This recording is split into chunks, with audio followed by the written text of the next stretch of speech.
1 litre petrol भरो दिल्ली में आज 102 रुपए, मुंबई में 111 रुपए, हैदराबाद में 115 रुपए। डीजल दिल्ली में 95 रुपए, मुंबई में 97 के आसपास। और पंप पर लिखा है E20 eco friendly fuel, India का ग्रीन रेवोल्यूशन। लेकिन जब तुम वो गाड़ी घर लेकर जाते हो, इंजन खड़खड़ाता है, माइलेज गिरती है, मैकेनिक्स कहता है भैया पेट्रोल बदल गया है, प्रॉब्लम शुरू हो गई है। और उसी पेट्रोल की पॉलिसी की वजह से एक मिनिस्टर के बेटे की कंपनी का शेयर प्राइस 1700% बढ़ गया। ये स्टोरी है उस झूठ की जो तुम्हें ग्रीन एनर्जी के नाम पर बेचा जा रहा है। ये स्टोरी है उस सिस्टम की जिसमें पॉलिसी ऊपर बनती है और नीचे आकर तुम्हारी जेब काटती है। और ये स्टोरी है उस शहर की, बर्नी हाट, जो आज दुनिया का सबसे पॉल्यूटेड शहर बन चुका है। इसी क्लीन फ्यूल की इंडस्ट्रियल रेस में सुनो ध्यान से, क्योंकि ये सिर्फ फ्यूल की बात नहीं है, ये तुम्हारे गाड़ी की बात है, तुम्हारे खाने की बात है, तुम्हारे पानी की बात है और तुम्हारे सांस की बात है। पहले समझते हैं एथेनॉल है क्या। एथेनॉल एक एल्कोहल है, गन्ने से बनता है, मक्के से बनता है, चावल से बनता है।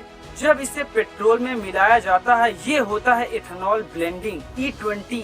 E20 का मतलब है 20% एथेनॉल, 80% पेट्रोल। 2014 में जब ये प्रोग्राम शुरू हुआ, ब्लेंडिंग सिर्फ 1.53% थी। आज 2025 से 26 में ये 20% पहुँच गई है, टारगेट से 5 साल पहले। और अब सरकार कह रही है E20 फिर E100 की तरफ जाएंगे। सुनने में अच्छा लगता है ना, इम्पोर्ट कम, क्लीन फ्यूल, किसानों की इनकम। लेकिन जो तस्वीर सरकार नहीं दिखाती वो देखो। पहला सच, तुम्हारी गाड़ी का नुकसान। अप्रैल 2025 में जब E20 फ्यूल पूरे देश में मैंडेटरी हुआ, वो कह रहे हैं फ्यूल इफिशियंसी गिर गई है। लखनऊ, पुणे, दिल्ली के मैकेनिक्स एक ही बात बोल रहे थे, पेट्रोल बदला, प्रॉब्लम शुरू हुई। लोकल सर्कल्स ने 323 डिस्ट्रिक्ट्स में 36,000 से ज्यादा व्हीकल्स ओनर्स का सर्वे किया। रिजल्ट 80% पेट्रोल व्हीकल्स ओनर जिनकी गाड़ी 2022 या उससे पहले की है, उन्होंने कहा माइलेज गिरी है। अगस्त 2025 में ये नंबर 67% था, अक्टूबर 2025 तक 80% हो गया। सोचो, देश में करोड़ों पुरानी गाड़ियां हैं, 2 पहिया, 3 पहिया कार सब, और इनमें से ज्यादातर गाड़ियां पेट्रोल पी रही हैं। एक लग्जरी कार ओनर ने चेन्नई में इंजन फेलियर रिपोर्ट की। E20 की वजह से वाटर कंटामिनेशन हुई, रिपेयर का खर्च लगभग 4 लाख आया। मैकेनिक्स ने बताया कि अप्रैल 2025 के बाद से फ्यूल रिलेटेड प्रॉब्लम 40% की बढ़ोतरी हुई है।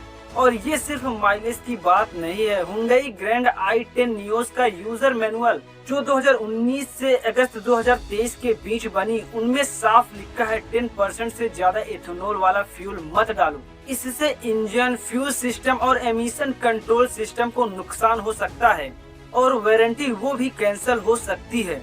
यानी सरकार ने एक ऐसा फ्यूल मैंडेटरी कर दिया जो खुद गाड़ी बनाने वाली कंपनीज की अकॉर्डिंग उनकी ही गाड़ियों के लिए सेफ नहीं है। इंडिया में 66% व्हीकल ओनर्स ने E20 के नेशनल रोल आउट का विरोध किया।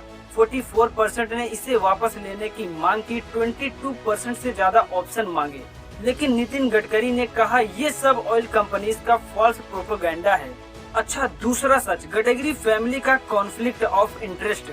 और यहाँ से असली स्टोरी शेप लेती है।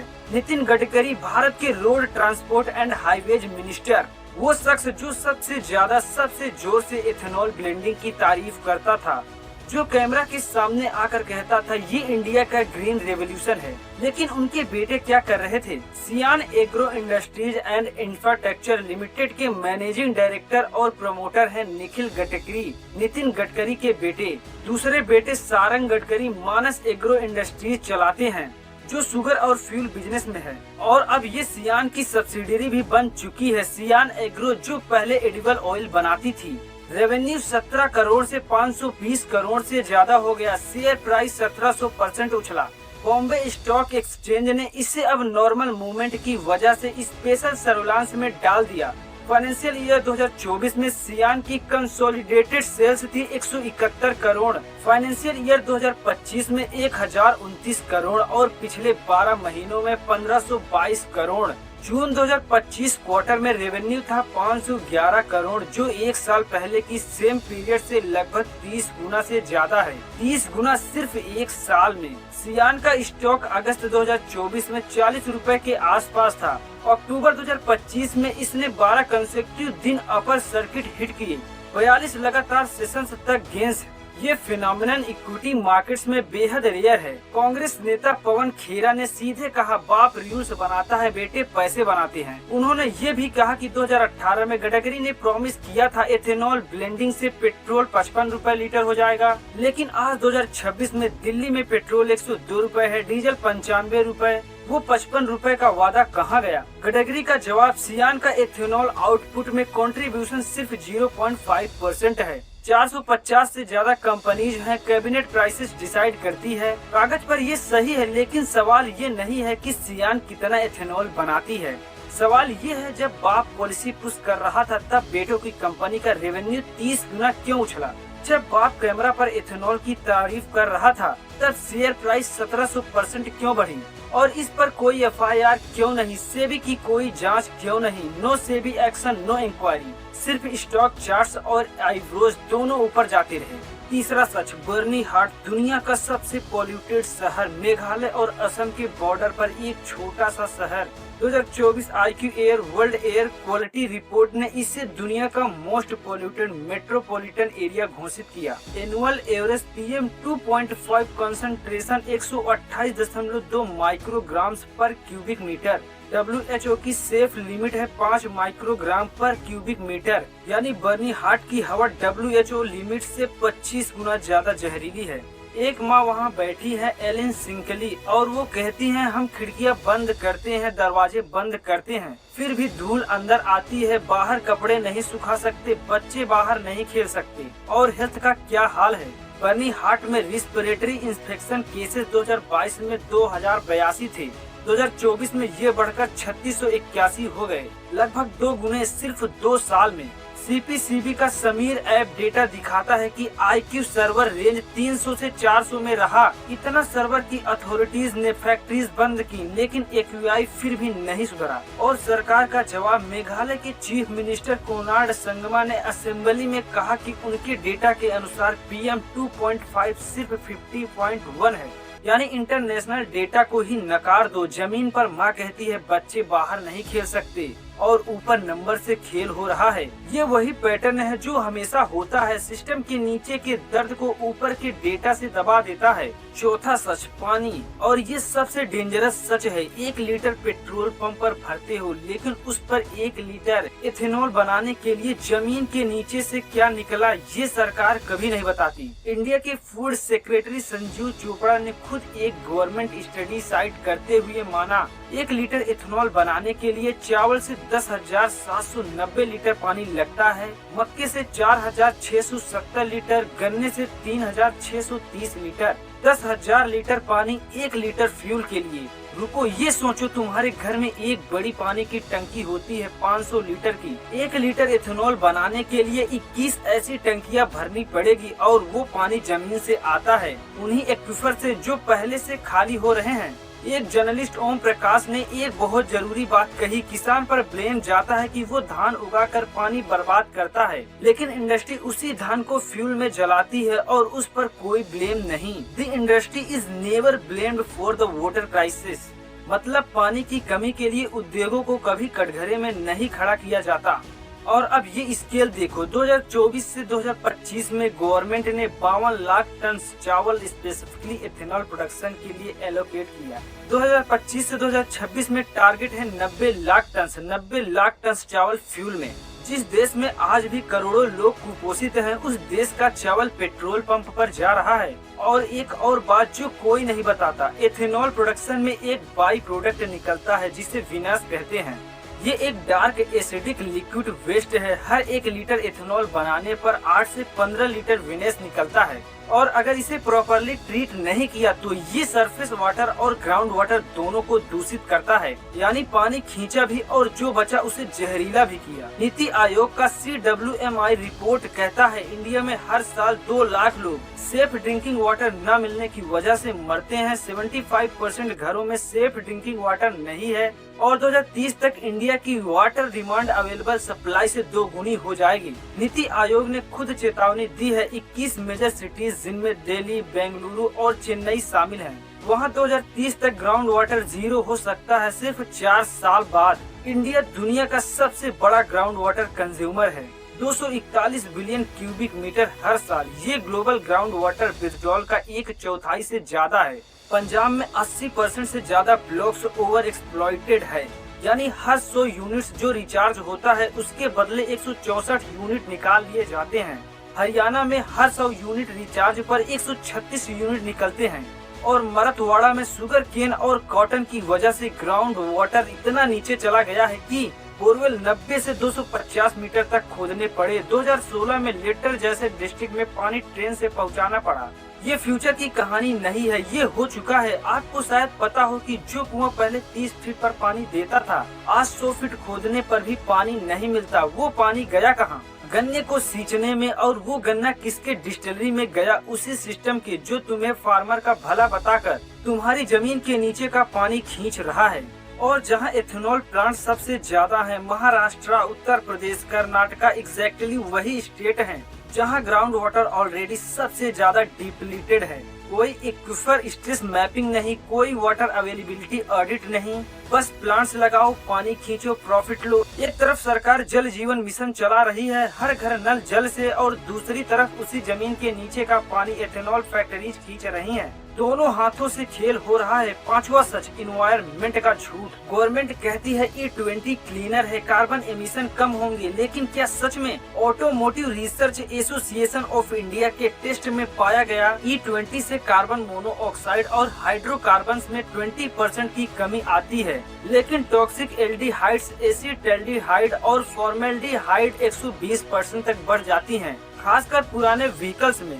दिल्ली के CPCB मॉनिटर ने विंटर 2024 में E20 इंट्रोडक्शन के बाद एल्डिहाइड स्पाइक्स रिकॉर्ड किए, यानी एक जहर कम किया तो 2 नए डाल दिए। और एनवायरमेंट ग्लोबल फॉरेस्ट वॉच का सैटेलाइट डेटा दिखाता है 2018 से अब तक 1.1 मिलियन हेक्टेयर फॉरेस्ट और ग्रास लैंड्स को शुगर केन के मोनोक्रॉप में बदल दिया गया। ये क्लीन एनर्जी नहीं है, ये एक जुगाड़ है जो कार्बन के एक रूप को दूसरे रूप में बदल रहा है और साथ में जंगल काट रहा है, पानी खींच रहा है और खाना जला रहा है। सरकार चुप क्यों है? ये सवाल सबसे जरूरी है। गडकरी रोड ट्रांसपोर्ट मिनिस्टर हैं, पेट्रोलियम मिनिस्टर नहीं। फिर भी एथेनॉल ब्लेंडिंग की लाउडेस्ट एडवोकेसी उनकी थी। जो पॉलिसी उनके पोर्टफोलियो में नहीं थी, उसके लिए वो सबसे ज्यादा आवाज उठा रहे हैं। क्यों?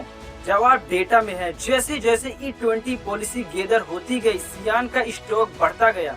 पॉलिसी और प्रॉफिट दोनों एक साथ चले और बीजेपी के अंदर भी टेंशन है। एनालिस्ट कहते हैं गडकरी बीजेपी ऑफ नरेंद्र मोदी अमित शाह से नॉट सो अलाइंड रहे हैं। कुछ लोग कहते हैं ये कंट्रोवर्सी बीजेपी के इंटरनल फॉल्ट लाइंस को भी रिफ्लेक्ट करती है, यानी ऑपोजिशन डरती है। कांग्रेस ने लार्जली गडकरी को पहले स्पेयर किया था जब तक 2025 में डाटा इतना ओवरवेलमिंग नहीं था।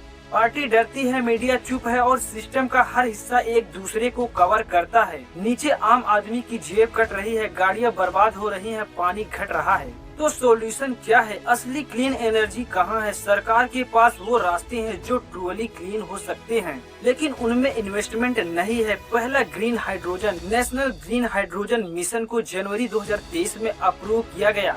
टारगेट है 2030 तक 5 million metric tonne green hydrogen produce करना। 125 गीगावाट रिन्यूएबल एनर्जी के साथ heavy industry, shipping, long distance transport. जहां EVs काम नहीं करती वहां ग्रीन हाइड्रोजन गेम चेंजर हो सकता है। लेकिन इन्वेस्टमेंट की बात करो तो US में ग्रीन हाइड्रोजन प्रोडक्शन पर 250 रुपए पर केजी की सब्सिडी मिलती है। भारत में ये इंसेंटिव बहुत कम है। हम विजन अनाउंस करते हैं, फंड्स नहीं। दूसरा, solar plus battery storage. India की installed renewable energy capacity late 2025 में 250 गीगावाट क्रॉस कर गई। गवर्नमेंट ने बैटरी एनर्जी स्टोरेज सिस्टम के लिए विजिबिलिटी गैप फंडिंग अप्रूव की है। सोलर कॉस्ट अगले कुछ सालों में 66% तक और गिर सकते हैं। बैटरी स्टोरेज एडवांस के साथ कोल से रिन्यूएबल पर शिफ्ट से भारत साल में 54,000 करोड़ बचा सकता है। ये पैसा कहाँ जा रहा है, किसकी जेब में? तीसरा, कंप्रेस्ड बायोगैस। म्युनिसिपल वेस्ट से,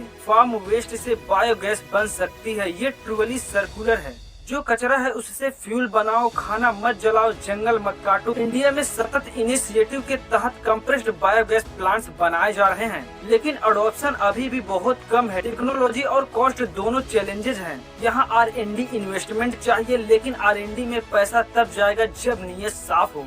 चौथा, EV इंफ्रास्ट्रक्चर। इंडिया में EV सेल्स 27% बढ़े 2024 में, लेकिन देश में सिर्फ 26,000 पब्लिक चार्जर्स हैं। 65% रजिस्टर्ड व्हीकल्स रूरल और सेमी अर्बन एरियाज में हैं, जहां चार्जिंग इंफ्रास्ट्रक्चर नहीं है। और एक बड़ा कॉन्ट्राडिक्शन भी है, इंडिया की 70% इलेक्ट्रिसिटी अभी कोल से आती है। EV चार्ज करो, कोल जलता है, टेल पाइप से एमिशन हटाकर पावर प्लांट पर डाल दिया। इसीलिए सोलर प्लस EV का कॉम्बिनेशन चाहिए। ग्रिड को पहले क्लीन करो, तब EV को ट्रूली जीरो एमिशन कहो, और तब भारत दुनिया को सिखाएगा कि क्लीन एनर्जी सच में कैसी होती है। इम्पोर्ट नहीं, एक्सपोर्ट होगी टेक्नोलॉजी। आखिरी बात, 2014 में पेट्रोल 71 रुपए था, आज दिल्ली में 102 रुपए है, मुंबई में 111 रुपए। गडकरी ने 2018 में प्रॉमिस किया था इथेनॉल ब्लेंडिंग से पेट्रोल 55 रुपए पर लीटर हो जाएगा। हुआ क्या? 102 रुपए। तुम्हें ग्रीन एनर्जी का सपना दिखाया और दिया एक ऐसा फ्यूल जो तुम्हारी गाड़ी खाता है, पानी पीता है, खाना जलाता है और हवा को एल्डिहाइड से भर देता है। और उधर एक मिनिस्टर के बेटे की कंपनी 17 करोड़ से 520 करोड़ पर पहुंच गई। स्टॉक 1700% उछला। बॉम्बे स्टॉक एक्सचेंज ने सर्विलांस में डाला। सेबी ने जांच नहीं की, FIR नहीं हुई, मीडिया चुप रही। बर्नी हाट में बच्चे बाहर नहीं खेल सकते और तुम पंप पर जाकर 102 रुपए देते हो। इको फ्रेंडली फ्यूल लिखा है पंप पर। ये इको फ्रेंडली फ्यूल नहीं है, ये कॉन्फ्लिक्ट ऑफ इंटरेस्ट है, ये पॉलिसी का मिसयूज है और ये तुम्हारे साथ धोखा है। असली क्लीन एनर्जी की मांग करो ग्रीन हाइड्रोजन में इन्वेस्टमेंट मांगो, सोलर ग्रिड मांगो, बायोगैस इंफ्रास्ट्रक्चर मांगो, EV चार्जिंग नेटवर्क मांगो, ताकि अगली जनरेशन को पेट्रोल पंप की जरूरत ही ना पड़े। क्योंकि जब तक तुम नहीं बोलोगे, सिस्टम वही करता रहेगा जो उसे फायदा देता है और तुम पंप पर खड़े रहोगे 102 रुपए देते हुए, गाड़ी की माइलेज गिरती देखते हुए। अगर आप चाहते हैं कि सच दबे नहीं बल्कि हर उस मुद्दे की परतें खुले जो आम लोगों से छुपाई जाती हैं, तो अभी हमारे चैनल को सब्सक्राइब कर लीजिए। यहाँ किसी का पक्ष नहीं बल्कि तथ्यों के आधार पर सवाल उठाए जाते हैं। आपकी एक सब्सक्राइब हमें ऐसी और रिसर्च आधारित डॉक्यूमेंट्री बनाने की ताकत देती है। सच की इस लड़ाई में आपका साथ ही हमारी सबसे बड़ी ताकत है।